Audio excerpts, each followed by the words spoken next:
Hi, hello everyone. Welcome back my channel TBK Railways and Vlog channel. So after long time తర్వాత మీ ముందుకైతే వచ్చేసాను. So ఎందుకంటే నేను on డ్యూటీలో నెలకి 20 డేస్ అనమాట బయటే ఉంటున్నాను. సో దానివల్ల నేనైతే వీడియో చేయలేకపోతున్నాను. సో దానివల్ల ఈరోజు అయితే రెస్ట్ దొరికింది, నాకు ఇంటికి వచ్చాను చెన్నై. సో దానివల్ల అయితే మీ ముందుకైతే కొన్ని విషయాలు అనేది చేసుకుందామని ఈరోజు అయితే వీడియో చేస్తున్నాను. సో ఆ విషయాలు ఏంటంటే, సో అసిస్టెంట్ లోకోపేడ్కి సంబంధించి మనకి లాస్ట్ డేట్ అయితే వచ్చేస్తుంది, దగ్గరలో ఉంది. సో ఎవరైనా అప్లై చేసుకునే వాళ్ళు ఎవరైనా ఉంటే మాత్రం తొందరగా వాళ్ళు అప్లై చేసుకోండి. ఎందుకంటే మనకు అనేది ఈ 19th లాస్ట్ కాబట్టి, సో మన దగ్గరలో అప్లై చేసుకుందామని అనుకుని చాలామంది డిలే చేస్తుంటారు. సో ఈ డిలే చేయడం వల్ల ఏమవుతుందో లాస్ట్లో ఎక్కువ మంది అప్లై చేయడానికి తయారవుతూ ఉంటారు. సో ఆ టైం అప్పుడు ఏంటంటే సిస్టమ్ అనేది ఎర్రర్ వస్తుంది అనమాట. సైట్ అనేది ఏదైతే మనకి ఆర్ఆర్బి సైట్ ఉందో ఆ ఎర్రర్ వచ్చేస్తుంటుంది. సో దానివల్ల మనం అప్లై చేసుకోలేకపోతాం. సో దానివల్ల నేను ఏమంటానంటే, బిఫోర్గానే మనకి 15th 16th మధ్యలో కానీ మనం అనేది మనకి ఏదైతే ఏఎల్కి సంబంధించి అప్లికేషన్ ఉందో ఆన్లైన్లో అప్లై చేసుకోండి. సో అదేవిధంగా ఇంకో విషయం ఏంటంటే, సో అసిస్టెంట్ లోకోపేడ్కి సంబంధించి సిలబస్ ప్యాటర్న్ సెలక్షన్ ప్రాసెస్, అదేవిధంగా సిలబస్ ఏ సిలబస్ చదవాలి, ఏ టాపిక్స్ నుండి మనకైతే క్వశ్చన్స్ రాబోతున్నాయి, మనకి ఏ టాపిక్స్ నుండి ఎన్ని క్వశ్చన్స్ రాబోతున్నాయి, ఎన్ని మార్క్స్ రాబోతున్నాయి అనేది ఈ వీడియోలో అయితే డిస్కస్ చేద్దాం. సో అందరూ కూడా స్కిప్ చేయకుండా లాస్ట్ ఎండింగ్ వరకు అయితే చూడండి. సో ఎవరైతే మన ఛానల్ని ఇప్పటి వరకు అయితే సబ్స్క్రైబ్ చేసుకోలేదో వాళ్ళు మాత్రం సబ్స్క్రైబ్ చేసుకోండి. అదేవిధంగా వీడియోకి ఒక లైక్ కొట్టండి. సో వీడియోలోకి వెళ్దాం. సో మనకు అసిస్టెంట్ లోకోపేడ్కి సంబంధించి రిక్రూట్మెంట్ ప్రాసెస్ అనేది సో 5 స్టెప్లో అయితే జరుగుతుంది. ఫస్ట్ స్టెప్ వచ్చి మనకి CBT 1 అనేది కండక్ట్ చేస్తారు. సెకండ్ స్టేజ్ వచ్చి CBT 2 అనేది కండక్ట్ చేస్తారు. సో CBT 1 CBT 2 ఎవరైతే క్వాలిఫై అవుతారో వాళ్ళకైతే CBTA ఉంటుంది. సో ఈ CBTAని మనకి సైకో టెస్ట్ అంటారు. సో నెక్స్ట్ వన్ వచ్చి డాక్యుమెంట్ వెరిఫికేషన్ అనేది జరుగుతుంది. సో డాక్యుమెంట్ వెరిఫికేషన్ అయిన వెంటనే మీకు అనేది మెడికల్ ఎగ్జామినేషన్ అనేది ఫినిష్ అవ్వడం అయితే జరుగుతుంది.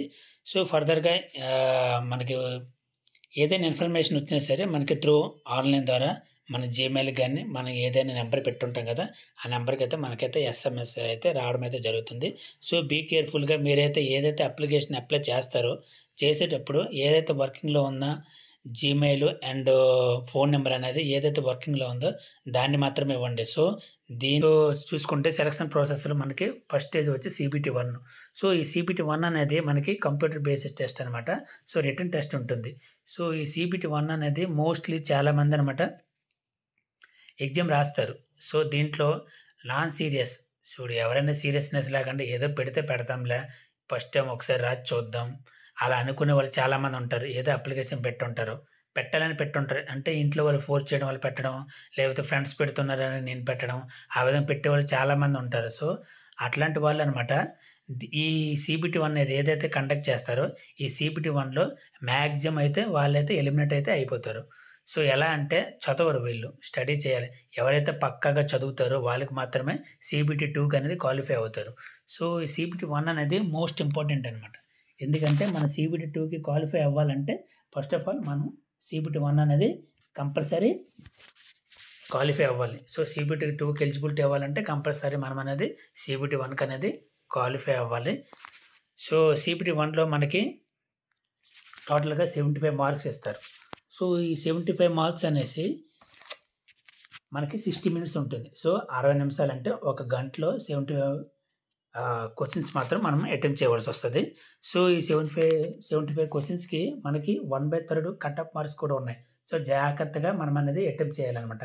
ఎలా అంటే మనకి ఏదైతే ముందు తెలుసో దాన్ని మాత్రం మనం ఫస్ట్ అటెంప్ట్ చేసుకుంటూ వెళ్ళాలి. సో ఏదైతే మనకి ఫర్దర్గా డౌట్ ఉండి అనమాట లాస్ట్లో ఒకసారి చెక్ చేసుకోండి. సో మనకు తెలిసినవి ఫస్ట్ అనమాట అటెంప్ట్ చేసుకుంటూ వెళ్తే నెక్స్ట్లో అనమాట ఏదైతే మిగిలి ఉంటే దాన్ని నెక్స్ట్ అనమాట మీకు 50-50 ఛాన్సెస్ ఉన్న దగ్గర మీరు టిక్ చేసుకొని రండి. ఓకేనా? సో దీంట్లో కట్ ఆఫ్ మార్క్స్ ఉన్నాయి కాబట్టి చాలా జాగ్రత్తగా మీరైతే అటెంప్ట్ చేయవలసి వస్తుంది. సో సబ్జెక్ట్ చూసుకుంటే మనకి mathematics and mental ability and general science and general awareness నుండి అయితే ఇదే టాపిక్స్ నుండి మనకైతే క్వశ్చన్స్ రావడం అయితే జరుగుతుంది అనమాట.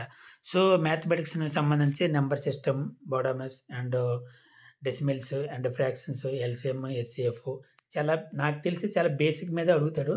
సో మీరు మాత్రం చాలా చక్కగా జాగ్రత్తగా ఐడియా మీద మనం కొంచెం చదువుతుంటేనే మనకు ఆన్సర్ రావాలి. ఆ విధంగా మీరు ప్రిపేర్ అవుతేనే ఈ యొక్క ఏఎల్‌పీ జాబ్ అనేది మీరైతే కొట్టగలుగుతారు. సో, ఆ విధంగానే మనం కూడా ప్రిపేర్ అవ్వాలి. ప్రిపేర్ అవ్వండి కూడా మీరు. సో, దీంట్లో మెన్షన్ చేసిన కొన్ని టాపిక్స్ అయితే ఉన్నాయి. ఇదే టాపిక్స్ మీద అయితే మనకైతే రావడం జరుగుతది. చూసుకుంటే మ్యాథమెటిక్స్ ఉంటే మనకి 20 మార్క్స్ అయితే వస్తాయి. సో, 20 క్వెషన్స్ అనేది రావడం అయితే జరుగుతుంది. సో, మెంటల్ ఎబిలిటీ నుండి మనకి 25 సో, రీజనింగ్ అంటారు. మెంటల్ ఎబిలిటీ అంటే రీజనింగ్‌కి సంబంధించింది. సో, రీజనింగ్ నుండి అయితే మనకి 25 మార్క్స్ అయితే 25 క్వెషన్స్ అయితే రావడం అయితే జరుగుతుంది. సో, రీజనింగ్ అనేది చాలా సింపుల్‌గా ఉంటది. కొంచెం తెలివిగా ఆలోచిస్తే సింపుల్‌గా మనం చాలా తక్కువ టైంలో, ఇన్ టైంలో మనం క్వెషన్ అనేది ఆన్సర్ చేయగలుగుతాం. మనకి ఎక్కువ మార్క్స్ కలిసేది కూడా ఇక్కడే మెంటల్ ఎబిలిటీ దగ్గర, రీజనింగ్ దగ్గర మనకి ఎక్కువ మార్క్స్ అనేది స్కోరింగ్ అనేది వస్తది. సో, నెక్స్ట్ చూసుకుంటే సైన్స్, జనరల్ సైన్స్.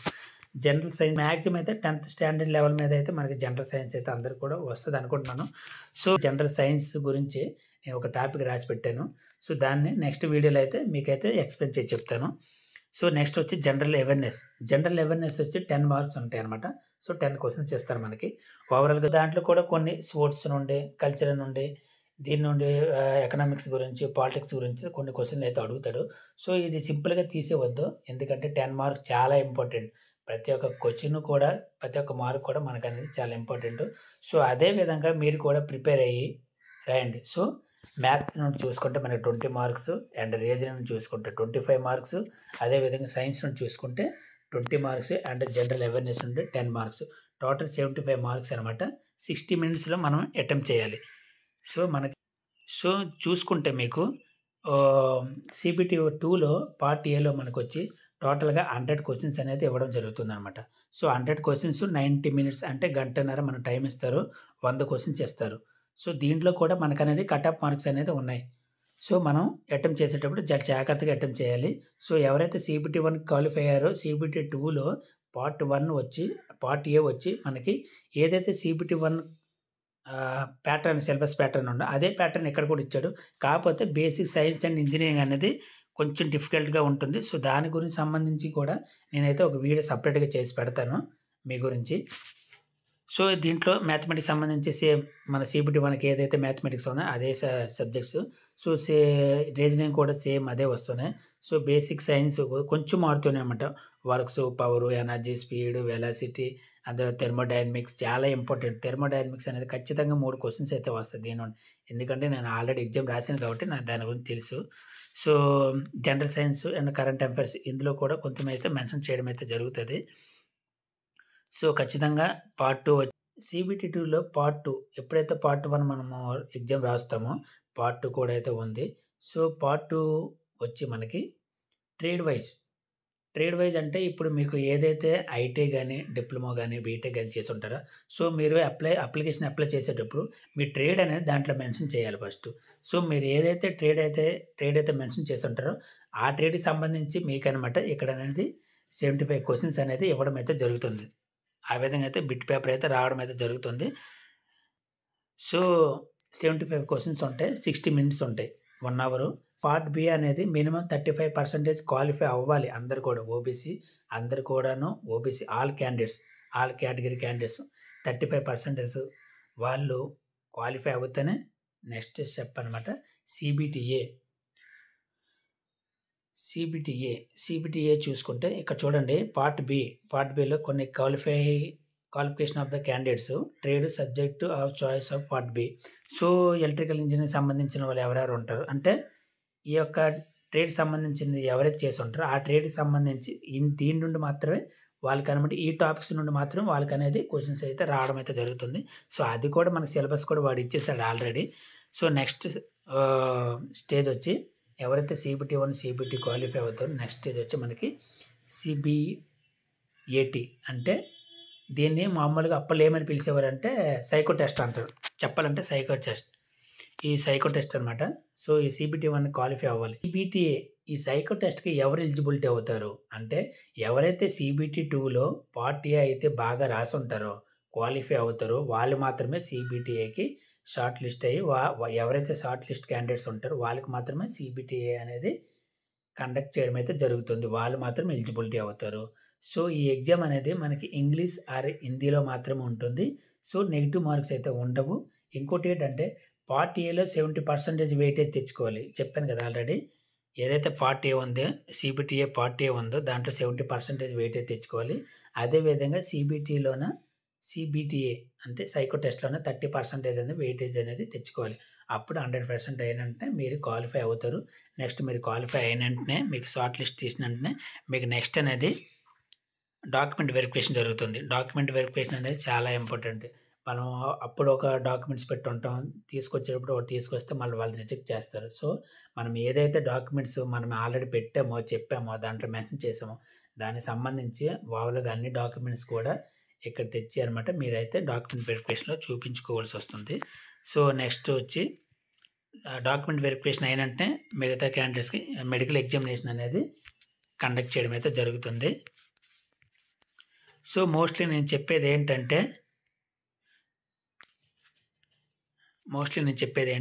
సో, మనం ఇయన్నీ క్వాలిఫై అవ్వాలంటే మనకు మాత్రం ఖచ్చితంగా అయితే స్టడీ అయితే ఇప్పుడు నుండి ప్రిపేర్ చేయాలి. ఎందుకంటే మనకొచ్చిన నోటిఫికేషన్ తక్కువ కాబట్టి వేకెన్సీస్ అనేది చాలా తక్కువగా ఇచ్చాడు కాబట్టి కాంపిటీషన్ కూడా మనకనేది హెవీగా ఉండబోతుంది. సో, హెవీగా ఉండేటప్పుడు మనకి ప్రెషర్ పడుతుందనమాట. సో, మనకి ఎగ్జామ్ డేట్స్ కూడా ఎప్పుడు జరుగుతాయని కూడా మనకి జూన్ నుండి ఆగస్టు మధ్యలో అయితే మనకి ఎగ్జామ్ అయితే కండక్ట్ చేయడం అయితే జరుగుతుంది. సో, మనకి డేట్స్ కూడా ఇచ్చేసాడు కాబట్టి సో, మనం ఇప్పటి నుండి సిలబస్ అనేది క్లియర్‌గా మనమైతే ఫస్ట్ వన్స్ అనమాట రివిజన్ చేయాలి. రివిజన్ అంటే అసలు సిలబస్ ఏముంది? ఏంటనేది ఫస్ట్ మీరు ఒకసారి రివిజన్ చేయాలి. రివిజన్ చేసిన తర్వాత ఓవరాల్‌గా మీకు ఒక ఐడియా వస్తది. దీని తర్వాత ఇది, దీని తర్వాత ఇది అనే ఒక ఐడియా వచ్చిన తర్వాత ఎక్కువగా మోక్ టెస్ట్‌లు అండ్ ప్రాక్టీస్ పేపర్స్ ఇవన్నీ కూడా మీరనేది ప్రాక్టీస్ చేస్తూ ఉండాల. అప్పుడు మాత్రమే మీకు ఉన్న డౌట్స్ గాని ఒకే క్వెషన్ వాడు 4 విధాలుగా అడిగే ఛాన్సెస్ అయితే ఉన్నాయి కాబట్టి మీరు లేకుండా చక్కగా నీట్‌గా చదివేటప్పుడు క్లారిటీగా అర్థం చేసుకొని చదవాలి. ఓకేనా? అలా చదివితేనే ఖచ్చితంగా అయితే మీరైతే ఈ యొక్క టెస్ట్‌లనేది క్వాలిఫై అవుతారు. ఎందుకంటే